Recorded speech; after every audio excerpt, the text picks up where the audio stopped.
Hi everyone, you guys submitted some questions about the HPAT on the Instagram, so we're here to answer them today. My name's Niall, I'm in Med 3, I'm from County Cavan in Ireland. I sat my HPAT in 2021 and I got a score of 176. So, my name's Linda, I'm in Final Med and I am from Mayo. I sat the HPAT in 2019 and my score was 175, which was the 85th percentile. So hello, I'm Kieran, I'm also Final Med. I'm from Dundalk and I sat the HPAT also in 2019 and got a score of 174, but I can't remember what the percentile was. So the HPAT is a test required for admission into medicine in Ireland if you want to apply as an undergraduate. It's an exam that's sat in February time, around the time of the mocks. Your score from the HPAT's added to your Leaving Cert points, and then the combined score is used to apply to the CEO to decide the applicants that are accepted into medicine. Yeah, so it's important to really say, like, to register for the HPAT, you have to do it on the ACER website. Like when you Google HPAT and practice the exams, like loads of things will come up.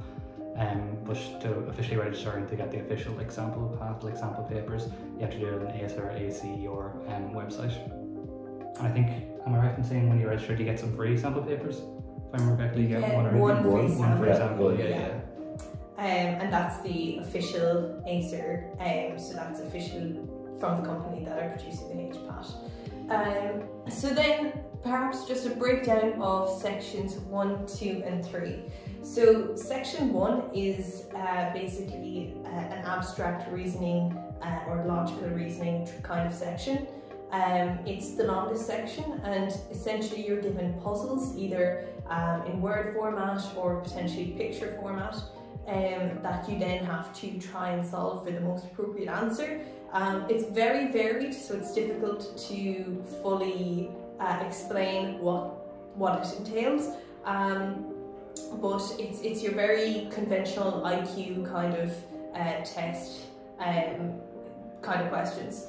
Then in terms of section 2, it's more sort of verbal reasoning and emotional reasoning. So what they're trying to assess here is your ability to read a paragraph that might focus on a discussion between two people or a description of an event or something, and you have to choose either the most appropriate reaction that the character might have had, or their feelings, or what they might have said in the situation. So it's assessing your ability to empathise and understand people, which is kind of essential in medicine.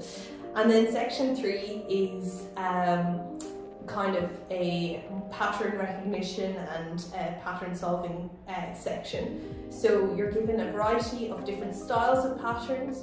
You might be asked what's the next in the sequence, what shape fits into the middle of the pattern, so you have to identify what the pattern is if it's jumbled up, and to identify what's the appropriate middle stage.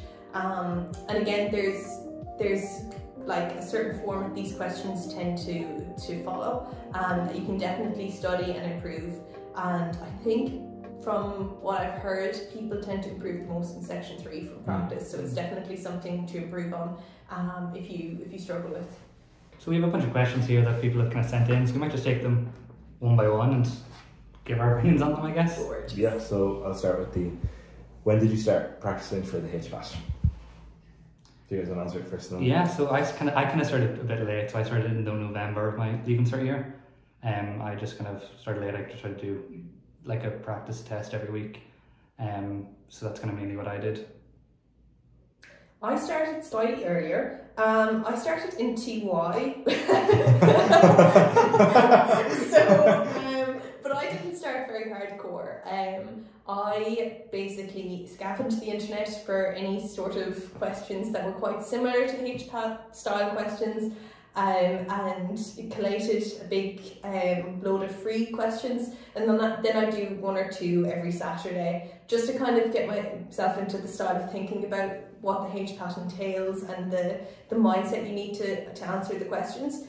Then in the September of my Leaving Cert year, I said, right, I'm going to have to go a bit more hardcore on this. So I started doing full sections, and then in November I worked up to doing full papers. And I tried to do 1 paper a week under timed conditions, and yeah, did that every week then until the exam week. I started practicing for my HPAT, I would say, the start of the summer between 5th year and 6th year. Over the summer, it wasn't anything that serious. I suppose I probably did like learning modules, like techniques on like how to approach certain types of questions. But then once I started 6th year, that was when I started studying every week. I would say I studied for the HPAT maybe as much as I studied for a subject like biology, maybe up until the day of the exam. That kind of brings us into our next question. So how often did you study for the HPAT? I think that's a really good point that Niall makes, in that it's really important to remember that the HPAT is worth a significant chunk when it comes to applying to medicine, especially when you take into account the altered point system after the 550 mark. It's very individualised. I'd kind of, as I said previously, subscribe to the notion of treating it like another subject. So, or even if you don't agree with that, maybe give it half the time that you give to your other subjects. So kind of base it around what you're naturally falling into anyway with your Leaving Cert study patterns. Don't overdo it as to compromise your Leaving Cert, don't underdo it as to compromise your HPAT. It's all about finding what works for you. But I would recommend kind of taking a look at what you naturally fall into in terms of your study habits for your Leaving Cert subjects, and kind of basing it around that. Saturday is usually a good day to do a full exam, just because you have the full day free then, and you don't have to be worrying about getting homework done for the following day or anything like that, or upcoming tests during the week at school. So definitely, if you're thinking of doing a practice exam, definitely Saturday, I just kind of set that aside and make that your practice test day. I think I set Monday night and Wednesday night as the nights that I would do a drill, and then every second Saturday I would wake up first thing in the morning. I would simulate test conditions, so I would get up, I would sit a practice exam the whole way through, and then on the Monday and the Wednesday, that's when I would do drills or do practice questions on whatever section I was the worst at. And then you find as the more and more you study, you're going to see that you're going to get better and better at each section. The drills are going to be even quicker. I think there's no real golden answer to this to tell you you need to study this many hours for the HPAT. It's going to be completely different. People are going to have different aptitudes. You might find, for example, I was quite good at section 2 and section 3, but I was quite bad at section 1, especially the image-based problems. So I had to spend my entire first few weeks when I studied for the HPAT just doing section 1 questions. And then I got a lot better at those, and then my weakness shifted to section 3, so I could practice that instead. So there's no real golden answer. You just kind of have to get stuck in and then see what way it's working out for you, I would say. I would say probably the most important part of HPAT study as well that people overlook is people kind of get a false impression that it's a case of question exposure and just seeing loads of different types of questions and thinking you're going to take it in by osmosis some way. I think the most important part was, so I said I sat a practice exam every second Saturday. I would still get up, I think the practice exam was something like 3 hours or something. Yeah. So I probably spent the same amount of time, probably another 3 hours on the Saturdays I wasn't sitting in the exam, just going over my exam, going over all the questions that I got wrong, and then seeing, okay, why did I get this wrong? What way could I have done this faster? I think that's definitely the most important part, to really, really hone in on why you got something wrong and what techniques could you got to get a lot quicker, and that's how you learn the skills. Yeah, for sure. Yeah, totally. We've kind of touched on how you would make a HPAT schedule. I think it's, again, very individualized. Kind of try out a couple of things, see what works for you. I would recommend basing it off what you're naturally falling into in terms of your studying methods for the Leaving Cert. You can also talk to past students that have sat the HPAT, or people in your year that might be sitting the HPAT, and kind of see what works for them. Again, it mightn't necessarily equate to what works for you, but it's good to get a sense of what people are doing.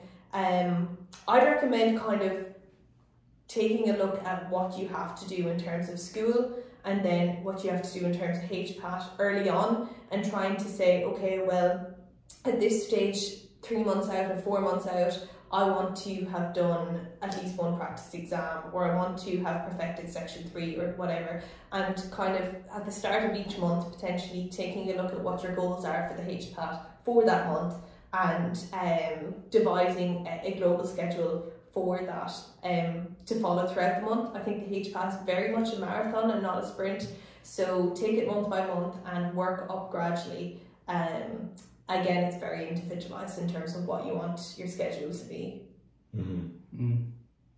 Yeah, I think also just be aware of the common pitfall of people might get practice exams or practice questions and then think of hoarding them up until a few weeks before the exams and then banging them out. I think the research shows that for tests like this, you're going to hit a peak at some point in your study.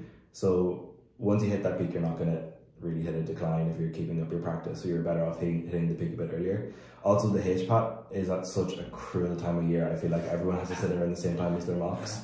So I would say just hit the ground running and see you're getting on, but don't be scared to get stuck in if you don't have to say the questions again. It's not a knowledge-based exam. It's not something you have to learn off. It's like a skill you have to improve. How would you recommend practicing HPAT questions as a beginner? I'm someone who kind of just tends to just jump into the deep end, so I just kind of started doing practice exams. I know a lot of people disagree with that. They kind of would take their time to try what the questions are like kind of individually for each section and then work your way up to doing practice exams. But I'm just someone, I like to just get stuck in, just get to it. So what I did, I just kind of, the first day I just sat down, I tried to do an exam the full way out.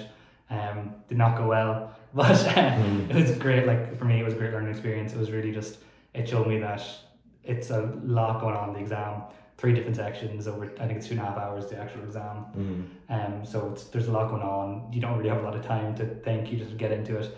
I saw like how important time was. Like you have to stick to the recommended time that they give you, because if you don't, you're gonna not finish the exam. There's so much to get through that if you think, oh, I'll just spend an extra 30 seconds on this question, like it just won't work. So for me, I just am going straight into it, and then after that, then trying the practice questions that they give you work best for me. But maybe you guys might have different thoughts on that.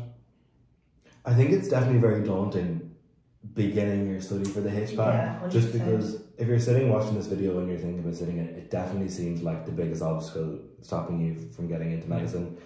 And there's something very scary about sitting down, trying the questions and realizing, God, I'm actually quite bad at these. But I don't think anybody, and if they do, they're very lucky, sits down, tries a HPAT question and goes, actually, yeah, that's completely fine. Like I think my first practice exam, I got something like in like the 20th percentile or something, which like wasn't good and wouldn't have passed like in the real exam. So yeah, I think be conscious that it's going to be scary to start, but you have so much time from now to the exam and you really can put the work in, you really can improve. Like you'll surprise yourself how much better you'll get at the questions. Yeah.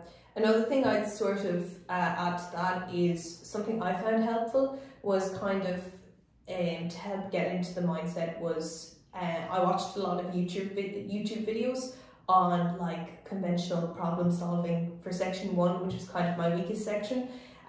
So I know that Aristotle's like logic problems tend to come up quite a lot in the HPAT, which is, you know, like if all oogs are ogs and all ogs are igs or all igs oogs or whatever.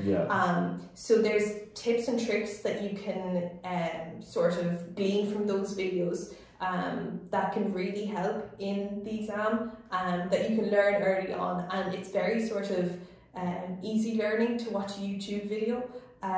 There's also a lot of YouTubers out there that have documented their HPAT journey, so potentially watching those just to get a sense of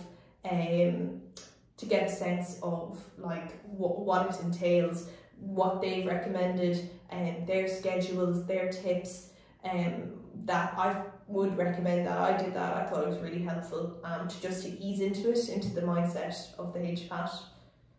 And then, did you find the HPAT hard? Was it more difficult than the Leaving Cert? Short answer, yes, very much. Awful. I found the HPAT to be the hardest aspect of getting into medicine. I remember just going like in the weeks leading up to the HPAT being like, as soon as this is over, it'll be grand, I can just focus on the Leaving Cert will be fine.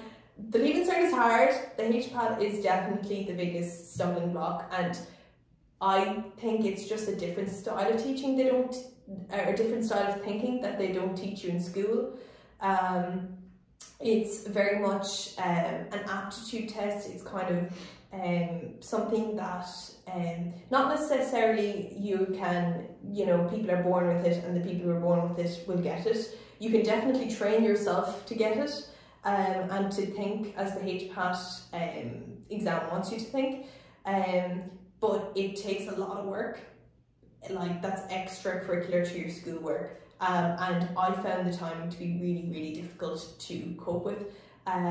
When I sat the HPAT, I really wasn't sure if I'd got it. I think there's a lot of ambiguity regarding the marking scheme as well that students struggle with afterwards. I thought that was very sort of emotionally difficult to deal with. So yeah, I found it to be very, very difficult. What about you guys? Do you want to take it first? Sure. I found them to be kind of the same amount of difficulty. I find it so hard to compare them because they're just such different exams. The exams themselves, I see, like the HPAT is almost like a sprint, you know. It's 2.5 hours. You're covering so many different topics, so many different styles of questions. You're testing so many different parts of your brain. Like when I came out of that exam, I was exhausted. I don't know about you guys, but I was ready to just go to sleep. Like I got back in the car and I just slept in the back of the car because it's so exhausting because you're just constantly going, constantly trying to go to the next question, next one. Whereas the Leaving Cert is like you have a week and a half, 2 weeks, and you're doing loads of different exams.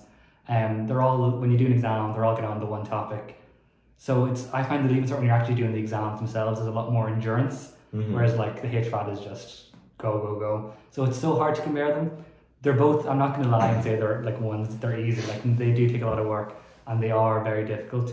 But I think if you just put that prep in, kind of the months, weeks before the exams, like you can definitely cope with it and deal with it. I think there's a really interesting difference between the two exams, the HPAT and the Leaving Cert, in that I would definitely say the HPAT's a lot harder than the Leaving Cert, but I would maintain that the Leaving Cert's a lot more difficult than the HPAT, in that the Leaving Cert requires you to learn a lot of different topics, a lot of different subjects. You have to get your head around a lot of concepts, whereas the HPAT doesn't really require that. There's no content for you to learn there, but it's a lot harder work. Like I would say sitting down studying the HPAT for an hour is very mentally draining, it's very tiring, whereas studying something for the Leaving Cert for an hour isn't as hard.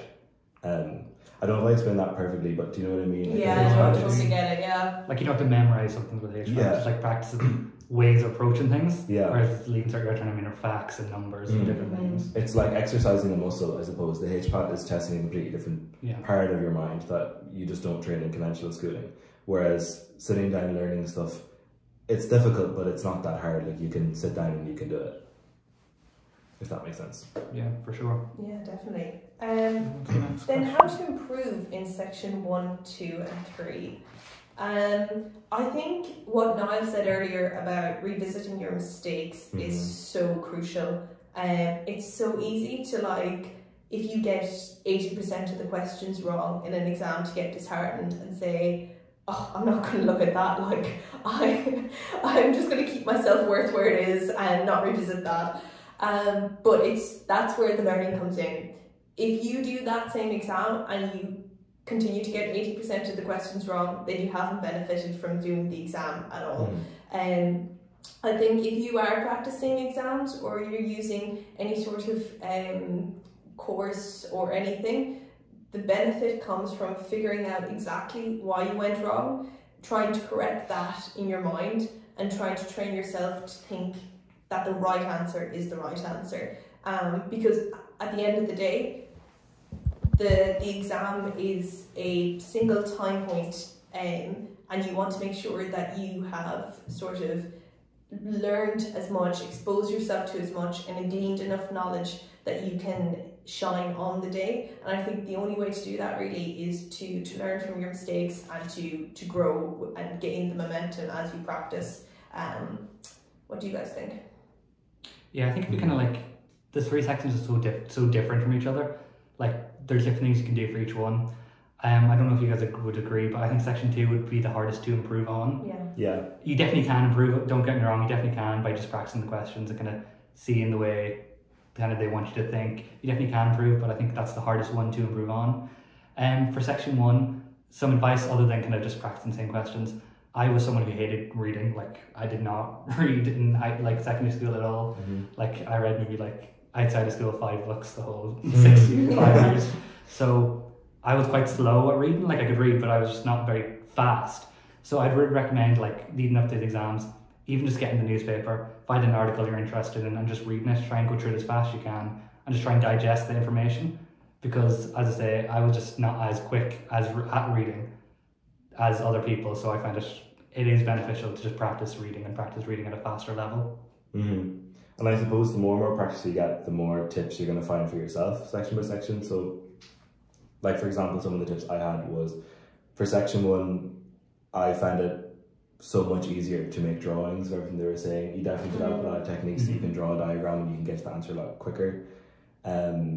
Let's say section 2, something I feel like they were always testing was you kind of look for your own biases in other people and other actions. So the questions where they ask you, what are people's intentions? I feel like the right answer is always you assuming that someone's good and someone's like helpful. And then section 3, I feel like it was just practice and kind of learning like mapping techniques, and you really do develop a sense of pattern recognition, being okay, I'm looking at these, I know it's this one. Yeah, there are definitely tips and tricks online to help with section 3. Now the exact tips and tricks I can't remember, but there's definitely things that you can learn online that would really enhance your section 3. The other thing with section 2 is that I always found it helpful if you're given a passage of dialogue or something where people are interacting, to kind of picture it like a movie in your head and really sort of embody the characters and sort of say it, like say if they are saying a line of dialogue, say it as they would in the context of the emotions of the situation. Because often you'll be asked how a character is feeling or how they might feel after the interaction. And I think when you kind of have a visual representation of that in your head, it helps. Like if you were watching a movie, you'd be able to tell. So there's no point reading a passage of dialogue and just seeing the words on the page without the image in your head of what the people are doing. So I found that helped a lot. Even kind of mouthing what they were saying to myself and trying to put myself in their shoes, I found helped a lot.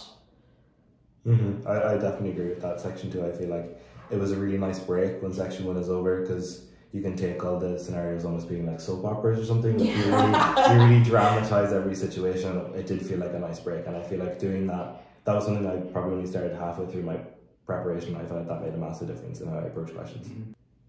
So the next question is the HPAT doable for someone who might not be naturally academic? Someone else want to go with this one? I think that just kind of begs the question, like, what do you mean by being naturally academic? I think the HPAT, not that I feel like it's always described as an aptitude test. I don't know how accurate that is. I would say it's more so a test that tests like broadly 3 different types of intelligences. Like you might be someone who's not great at maths, let's say, and then you might not consider yourself naturally academic, but you might have a real passion for languages and you might be really good with people. Well, then you're going to be excellent at section 2. I don't think anybody's not naturally academic. I think that's kind of the beauty of the exam, that there's a way to apply all the different kinds of intelligences. I think as well, what's really important is to, and I hate to get into the philosophy of it, but to approach the HPAT with confidence. This isn't a school exam. It's not something that you learn, you regurgitate, as Niall was saying, like, it's not traditional, intellectual academic. You can be good at it, and I think it's important, the most important thing is to be confident when you're going in on the day of the exam and tell yourself that you can do it. Telling yourself that I'm not naturally academic, these people are so naturally academic, can really hinder your performance on the day, because it'll just cloud your whole mindset. So I think working up confidence is really important in the HPAT as well. That doesn't particularly answer the person's question, it's very much reading between the lines, but I think it's a really important tip that people should be aware of. Yeah, I think being like traditionally kind of, book smart isn't absolutely necessary for the HPAT, It is testing different types of intelligence. You're not sitting down, learning numbers, learning facts, and then having to rewrite them all as best you can. You're kind of applying your own thought process to something. So I feel like if you're someone who's not as good at remembering facts and numbers, this could play into your strengths. Like, and medicine, this is so important for medicine, being able to problem solve, So that's the whole point of the HPAT, you know. It's to make sure there are people who are not just learning things off and regurgitating. It's to find people who are kind of good at both, you know. They are able to, like, to at least some extent remember things, but they are able to then use their own thoughts and knowledge to apply what they've learned. And like it is so intimidating, especially when you're going to open days and things. Yeah. You're seeing people who they've been like, I've known since first year that this is what I wanted to do. I've been studying like this, I've gone to these conferences, I've done this, like I've been placed here, my family knows this person, so I was able to go with them for a while and see things. So it can be quite intimidating, especially at the open days. And you think, will I do good at the HPAT? Am I even like, is it even worth it? But like, I think definitely don't let that discourage you.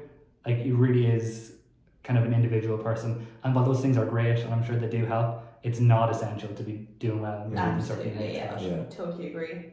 And people love to tell you that they've done 100 questions and they've got them all completely right, and that I think that is a real culture. So if you're that kind of person, don't be that person. Stop lying. We all know that everybody's completely ordinary. Okay, cool. So the next question is regarding the UCAT. Nan, have you sat the UCAT? I didn't sit the UCAT, no. Kieran? I did you? I did not. Okay. So you take it away. How do I balance the HPAT and the UCAT? So I did the UKCAT, that's what it was called back in 2018, and then in 2019 is when they changed it slightly. I believe they added some more like ethical style questions, but I think the like roots of the exam is pretty much similar. And to be honest, I don't really think it's a question of balancing them. I actually think they can play really into the strength of each other for a couple of reasons. Firstly, they're very similar exams. Like, you do have those like abstract questioning, the logic puzzles, and the like emotional judgment. Those three components are in the UCAT. So one, you're getting practice for both by studying each of them. Secondly, they're on at such different times. I sat the UKCAT back in October, and then the HPAT was in February. So they're like, there's a good enough period in between them where you can focus on one and then focus on the other. And then thirdly, I find the UKCAT, while the questions are similar, I find the overall standard to actually be quite easier. They just weren't as difficult. So for me, when I started studying for the UKCAT back in late August, September, it was quite nice to kind of have an easier level of questioning to start with, while the same style of questionings. And then when I started studying properly for the HPAT in November, I kind of had that foundation of the same but easier questions. So kind of built up my confidence a wee bit that I was able to approach the HPAT easier and able to get into it kind of at a higher level than I would have if I hadn't done the UCAT or the UKCAT as it was. Awesome. Am I right in saying that the two exams aren't done at the same time of the year either? You can sit the UCAT at lots of different time slots? Yeah. So there's loads of flexible dates. So that's another great thing. So I started way before the HPAT back in October. And there's also plenty of UCAT now, sample questions online. So even if you're not thinking about sitting the UCAT, I would actually still try those questions. They're very similar papers. Try and find the UCAT sample papers and do them, because I think it will help you for the HPAT. Yeah. So is it worth doing the HPAT? Is it worth doing medicine? I would argue yes. I say that going into like final exams and final year next week, so that's saying something. I think it's if you're very much certain that you want to do medicine, then it's obviously obligatory. If you aren't sure about wanting to do medicine, I would still do it to keep your options open. Medicine is an incredible course. It's an incredible life. It opens up so many opportunities for you. So I would encourage anyone who's thinking about doing the HPAT to do it. It's very much short-term burden for long-term gain. And as I mentioned before, it is obligatory as part of the admission criteria to medical school in Ireland. Now, potentially there's problems with free fees if you start into another course and you take the free fees for that course, and then you switch into medicine, you might run into a little bit of difficulty down the road. So I would really encourage people to start thinking about the HPAT. Do it if you're even considering it. What do you guys think? Yeah, I fully agree. Yeah. So the HPAT you do have to do if you want to do medicine. What I will say though, if you're someone who does struggle with multitasking and you kind of have decided late that you kind of want to do medicine and you feel like maybe you won't have enough time to focus on both the Leaving Cert and the HPAT, there is an option. Like lots of people, I don't know, like a lot of you guys agree, I know lots of my friends like in medicine who did the Leaving Cert, took the following year out, didn't do an undergrad degree and spent that time kind of either working and also just studying for the HPAT. And that's very common. Don't think, oh, if I do that, like I'll be seen as the odd one out. Like nobody does that. It's very common that it happens. Loads of people take the following year out, just focus on the HPAT, and then combine it with their Leaving Cert score from the year before. So. Yeah, that's a great point. I think about medicine, that everybody's very different. Everyone's coming from a very different background. And yeah, like I can't stress that enough. Like I don't know how to emphasize that anymore. That taking a year out and studying the HPAT, you're 100% not going to come into medicine and be seen as the old person in the year. It's definitely not. People go and they have full careers in completely different sectors and then decide they want to come back and do medicine. Like there's people in my year that have had careers as bankers and solicitors and they still come back and do medicine. So definitely not. If you decide that medicine is something you want to do, then yeah, give it a go. Then how did you maintain focus throughout the exam? Practice, I think. It's just so much practice. Like the first exam you sit, I don't think I could speak for the rest of it. Like I was just wrecked. I was like, oh, everyone out of my face. Like, but you do just kind of get there. Not to say that it gets easier, but I think it's almost a mental game that you just kind of get over hurdles. Like I know for me, it was a big benefit of seeing, okay, right, half my time's up now in section one. Section one always felt like the hardest one for me, or the most draining section for me. So once that was over, I felt like I could kind of relax a bit. And then once section 3 starts, I feel like, in particular, that felt like that was like 5 minutes. That complete section. 100%. Not that it's muscle memory or something, but I feel like you just get used to it. Yeah, and something I'd add to that is I'm like someone who I'm never still. I'm always like here, there, like always looking around. But the exam is quite intense. You don't really have a lot of time to think. So in one way, I find that good. Like it wasn't like, okay, this question, I have like a few minutes now before I have to get into the next one. No, it's kind of like you have to go boom, boom, boom. So the exam itself kind of keeps your focus just by the way it's designed. Yeah, I honestly can't add anything to that. I think studying for the Leaving Cert as well, try and sort of maintain focus, give yourself breaks, don't get exhausted while studying. It's very important to find that balance. And that'll supplement your HPAT ability to focus as well. Then, what percentiles were you getting in your practice exams? Straight away, I would say just don't focus on percentiles at all. Like, just look at how many questions you're getting right. Like Linda said earlier, like if you're getting 80% of the questions right in one exam, just look for an upward trend. Like my percentiles, like even to shout them out, like I think the first one might have been something like 30, then I think I might have jumped like 70. I think for a while I might have got 90 in one or two, and then maybe right back down to 30, 20 again, like completely all over the place. And then as you're doing later exams, you're comparing your percentiles with students that are even more and more prepared. They're really not accurate whatsoever. Like I remember students getting really high 90s in all of their exams and then not passing the HPAT in the end and not getting into medicine. And then students that the percentiles were quite low and then they got into medicine. The percentiles, there's something that every student focuses on because it feels like such an appreciable result. Like, okay, this is my percentile at the moment. But I think now with the benefit of hindsight, like they really don't mean anything. They don't mean anything. Yeah, I never really looked at the percentiles because I was aware I was doing it under very like exam conditions.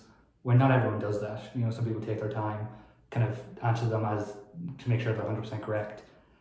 So I never found that the percentiles were that accurate. So I don't really remember what I was getting, to be honest.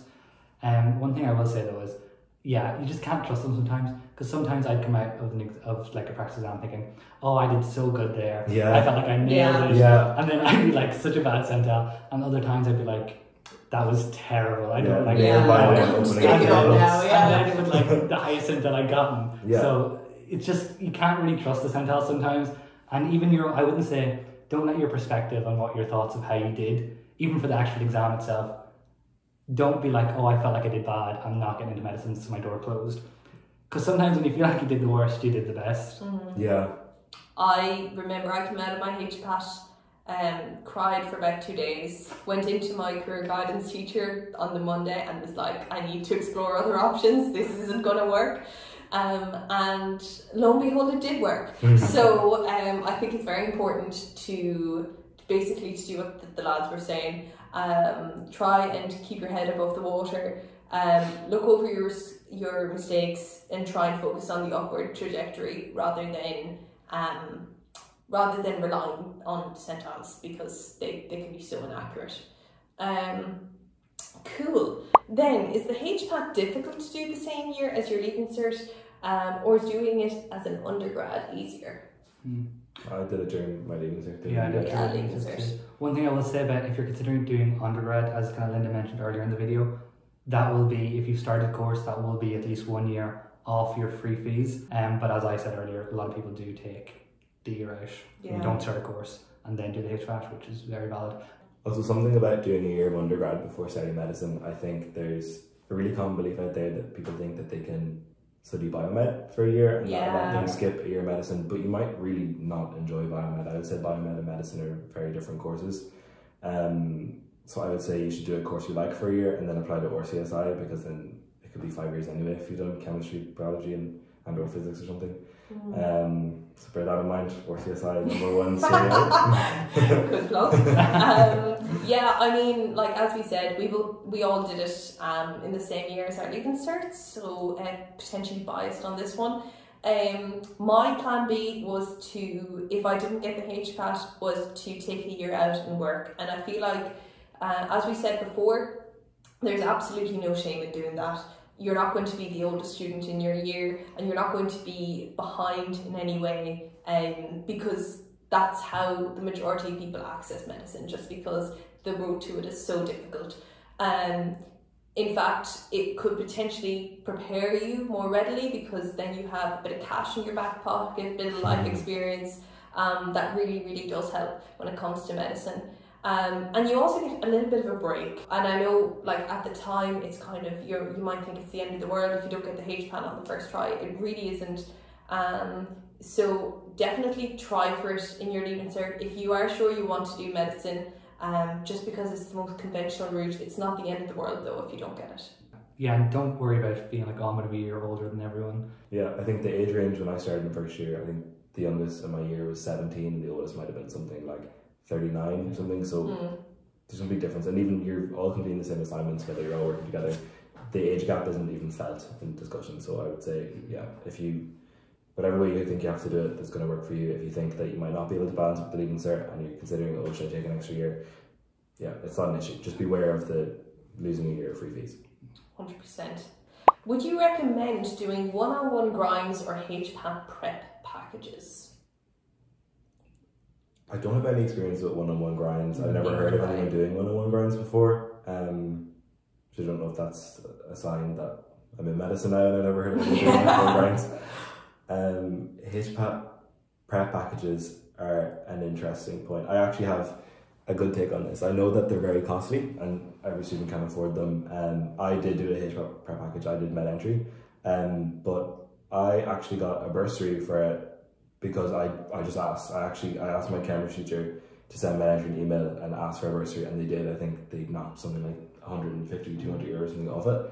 So that's an option to students if you want to be a bit cheeky. That definitely made it a lot more available to me, I would say.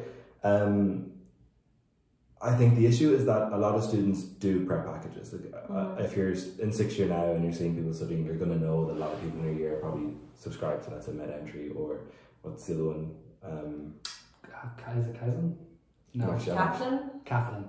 Yeah, something like that. So I think it ramps up the competition a little bit, that you might feel a bit like, God, everybody else doing a prep course, I'm directly competing with them for percentiles, so I feel like I have to keep up.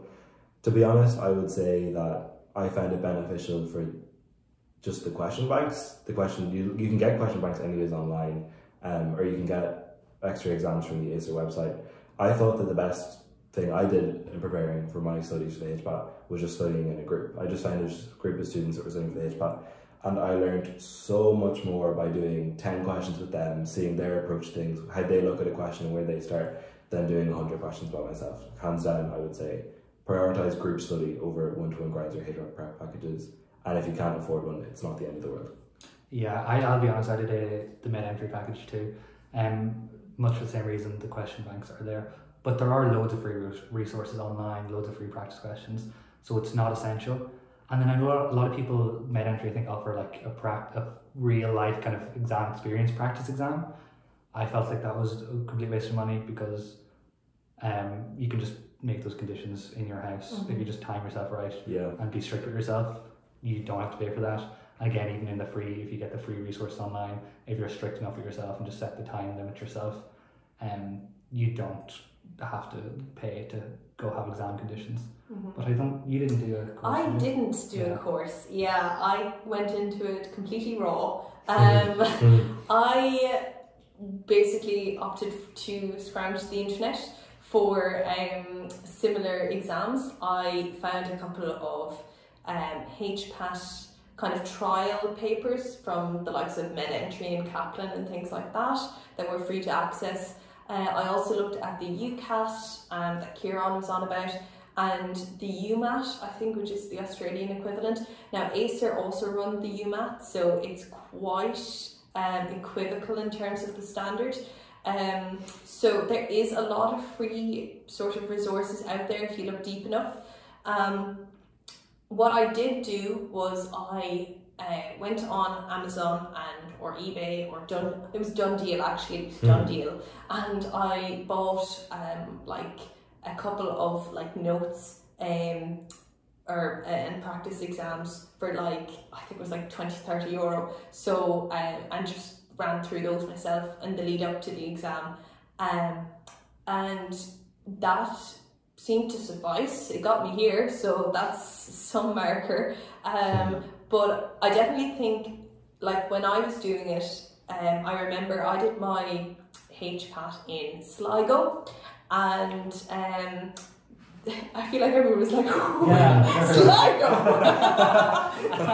Where is that place? Yeah, no, I did it in Sligo, and I remember everybody was on about med-entry, and I remember being like, oh my god, I'm the only person here who didn't do med-entry. I stand zero chance. And even the people that I'd spoken to who had gotten into medicine had all done med-entry, and I was like, that's me, RIP me, I'm gone, dream is dead. But I think it's really important to emphasize that just because you don't do a course or just because you don't do med-entry, it doesn't mean that, you know, that it's a pipe dream. It's very important to remember that a lot of the skills that are required for the HPAT can be gleaned online. They can be, you know, you can acquire them from books, from exposure to movies, from keeping your vocab dictionary for section 2, from learning the tips and tricks that you might find on YouTube. All those little things that you can essentially get for free are really important to remember. So just because you can't afford like one of those high paying courses doesn't mean that the HPAT is completely inaccessible. Yeah. Next question is, how are Leaving Cert and HPAT points equated? So we kind of touched on this earlier, but this is someone. So every 5 points over 550 is converted to 1 point. So the maximum points of 625 would then be converted to 565, and then your HPAT points are added to your Leaving Cert points or your converted Leaving Cert points to give you your combined score. Yes, like 550 would be 550 points, 555 would be 551, 510 would be 552, and so on. Yeah. And then the HPAT is just added on as the raw score. So if you get 550 points in your Leaving Cert and 180 points in your HPAT, that'll work out at 730 points. Med students do math. So that's just to keep in mind. Any advice for the day of the HPAT? I think it's just really important to keep calm. I remember myself and my friend went to Sligo to do the HPAT. We stayed in a lovely B&B, But basically we chilled and we didn't think about the HPAT. We tried to like just completely zone out, get a good night's sleep. Like there's absolutely no point revising the day before until 2 a.m. Like it's the most exhausting exam. You need full mental clarity. And yeah, I think I just had a good breakfast in the morning, ate a banana because my mum told me to eat a banana because that does superpowers apparently. And yeah, kind of went in just as mentally clear as you could be, and try not to listen to the chatter of people being like, oh, I got 99th percentile in my practice exam yesterday, or oh, I've done all the med entry exams. Like, just focus on yourself, go in there confident, because there's nothing more that you can do at that stage other than shine on the exam itself and just give it everything you got. I actually had a bit of a unique experience today of my HPAT. So I said I did mine in 2021. I was actually had to sit the HPAT online. Oh yeah. So I had to sit it from my own home. The advice for the day specifically, I actually was a bit weird in my prep that I noted I would record my performance at the end of when I finished my practice exams, and then I would record things I did the morning before. So I learned what worked the best for me. So for example, I found that I was way better at the HPAT if I had had a really dense carbohydrate source. So the morning of the HPAT, I was like, I made pancake batter the night before my HPAT, woke up that morning, made pancake batter, kicked my entire family out of the house by my dad. He was allowed to stay in the office outside. I remember sitting my HPAT, it was like quite early in the morning. My cat hopped up on my window in the middle of section 3, started screaming in my window for the rest of my exam. In section 2, my webcam cut out for 15 minutes. I lost 15 minutes of my section 2, which is absolutely massive amount of time. But I think the most important thing is just to remember, that's it. It's the day of the exam. You've put your prep in. You can only do your best now. And stressing about it is only going to worsen your performance. It's just a case of maintaining your composure. You're here now. You put the work in. Trust yourself and just sit the exam. And not psych yourself up, because you've practiced already. Nothing's going to catch you completely off guard. You're not going to see something that you should have studied in advance. You're just going to have to apply yourself now because you're there on the day. Yeah, so my exam was in UCD, so I'm from Dundalk. So we kind of, me and my mum and dad, we drove down the morning of it. So kind of got up a lot early. We tried to get there kind of half an hour early, timed it well. So it took about an hour and a half. The whole time I literally didn't say a word. I just kind of sat there, listened to music, just kind of trying to stay calm. We stopped somewhere on the way, got some breakfast, just kind of, just to fuel up. And then got there, kind of registered. I remember, I think I came out and I like sat in the car. I kicked mom and dad out. I was like, go for a walk. Just listened to music until like it was like 10 minutes before we had to go in. Went in, got my seat, and I just sat there. I didn't really talk to anyone, because there is a lot of that chatter of like, oh, I've done this and I've done this and I'm so prepared, and I know so and they gave me all their old materials and this and that. And there's a lot of talk of people trying to, I don't think it's people trying to psych people out. It's more so that they're trying to like hype them up, hype themselves up. Yeah. Being like, oh, I've done this and this. Have you done that? No, okay, so I've done more than you have. I'm feeling better. So I just kind of tried to stay away from a lot of that. And bring water. I didn't bring water, and I got out of the exam and I was like, and pencils. I brought like 20. No, that's an exaggeration. I brought like 5-6 pencils. Yeah. I broke like 2 of them. So bring pencils. Yeah, I actually used the pencil that I got at the RCSI Open Day, because I was like manifesting. Yeah. I didn't think that far ahead. Okay, cool. I think that's all our questions. Yeah. Have we any final words for these young critters or old critters going to take the HPAT? I'm just trying to remember myself at this stage and looking at the HPAT and thinking, God, this is going to be impossible. This is so hard. Med students must be absolute geniuses if they get over this hurdle. They're really not. It's not as scary as you think it is. The exam isn't going to gobble you up. If you think about doing it, you might as well give it a go and just relax. If I was able to do it, all of you are definitely able to give it a really, really good go. Yeah. I think, to be honest, if you're watching this video, you're kind of doing the right things already. You're trying to get yourself prepared. You're obviously looking to get the right materials, looking at the best advice. You still have plenty of time. If you just can get on with your study now, try and practice as much as you can, and it will be fine. It will. Yeah. Like, I remember when I started, I was like, oh, I don't think I'll get in, but you can, and if you just kind of stay calm, it'll all be alright. I remember something that people used to tell me a lot during like that time was what's for you won't pass you. And at the time I was like, if someone says this again to me, I'm actually gonna like break a wall. But it's so true. Like it's really difficult to see the wood from the trees at this stage, just because you've so much to do. You might have the Leaving Cert, you might have the HPAT, you might have other extracurricular things or stuff in your environment that you have to take care of. So it's a very, very difficult time. It will get better, and what's for you really won't pass you. Yeah, I think that's all we have to say. Hopefully it helps somewhat. Yeah, if you have any other questions, just comment them down below. We'll get back to you. Also, if anyone does have any other questions, you want to talk to any of us directly, I'm not sure you guys on Unibuddy. Unibuddy. Yeah, if you go onto our website, you can go onto the Unibuddy. You'll be able to chat to us and other student ambassadors directly. You can ask them questions for the HPAT, the Leaving Cert, life in Dublin, any other questions you have about college or RCSI in general. So be sure to go onto the website and check us out there. That's all we have to say, I think. Yeah, so best of luck with your HPAT exam prep. I'm really glad I'm not in your position anymore, but I was there one day, and look at me now. Be sure to follow RCSI on RCSI Student Life on Instagram, and there's loads of content there, there's other resources and videos we'll be putting out. And best of luck, everyone. Yeah. Bye. Bye.